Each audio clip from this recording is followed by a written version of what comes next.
ibodat qatori sanab olishligimiz gunoh ekan va ibodatni bajarayotganda oddiy urfga o'xshatib bajaradigan bo'lsak savobi qolmas ekan va biron bir ibodatni bajarayotganimizda ham shar'iy me'yorlarga rioya qilmaydigan bo'lsak u ibodatlikdan chiqib ketib qoladi ekan.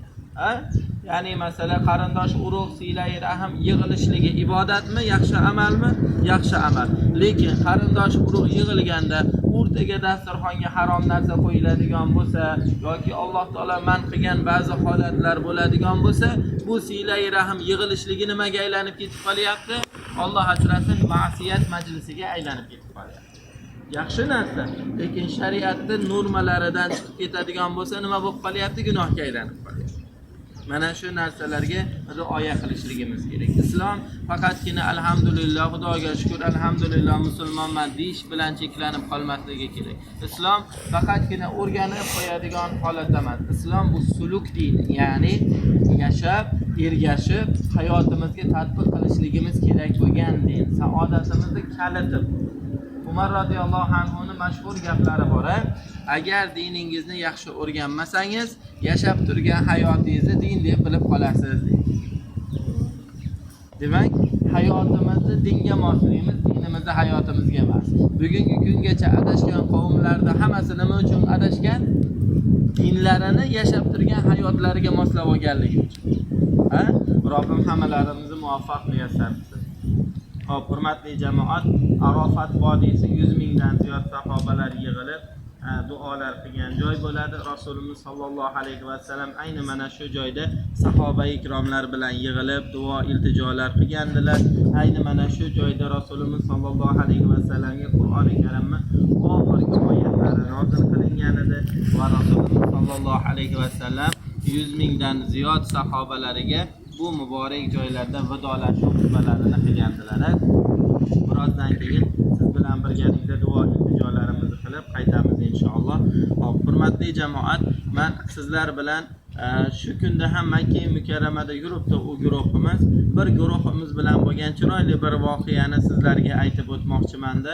Makka, Madinadagi yurgan kunlarimizda salovatni qanchalik muhimligi, Rasulimiz sallallohu alayhi va sallamga ko'p salovat aytishligimiz borasida va bo'layotgan har bitta ishlarning zamirida albattaki Allohning buyurgan bir hikmati borligi borasida men o'zim ham mana shunday juda ham ta'sirlandim.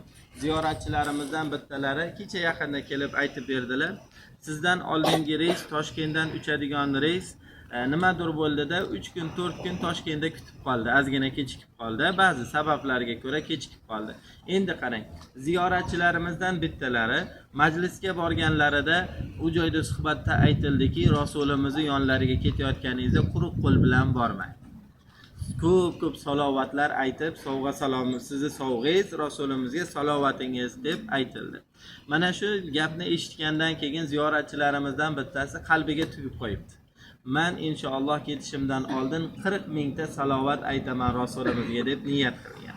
Va bir kunda 10 mingtadan salovat aytgan. O'zlari aytayaptilarki, men umrimda hali bunchalik darajada zikrga, salovatga, duoga, iltijoga berilgan inson emas edim deyapti.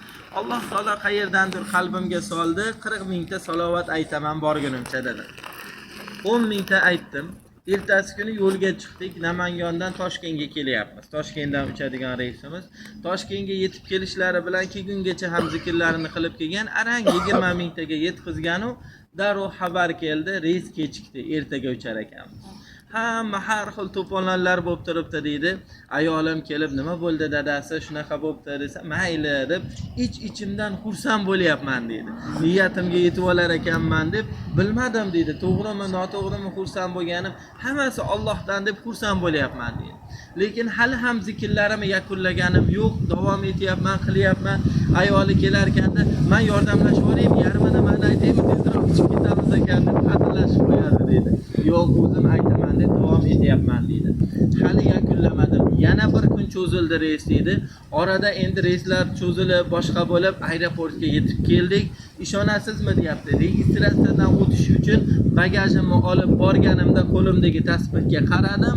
Ana shu joyda 40 minginchi salovatimni aytdim, registratsiyadan o'tdim. Endi bundan buyog'iga esa hurmatli jamoat, ayni o'sha guruhimiz xuddi sizga o'sha 3 kun qoldi Madina-i Munawvarada faqat 2 marotaba Ravza-i Sharifga kirish sharafi nasib bo'ldi. Umumiy guruhga ayollar va erkaklar 2 marotaba Ravzaga kirishdi. Va ayni o'sha akaxonimiz Ravza-i Sharifga kirganlarida farz namozlarini ikkalasida ham ikkita farz namozini Ravzada o'qib chiqish sharafiga musharraf. O'sha joyda kelib yig'lab aytayaptilarki, salovatni fazilatini, salovatni sharafini mahfuz qildim. Sizdan iltimos, hojilarga bir suhbat qilganingizda mana shu narsani aytib o'tsangiz, salovatni ko'p aytishlarini o'ziga foyda ekanligini bir eslatib o'tsangiz deb iltimos qilgan edi.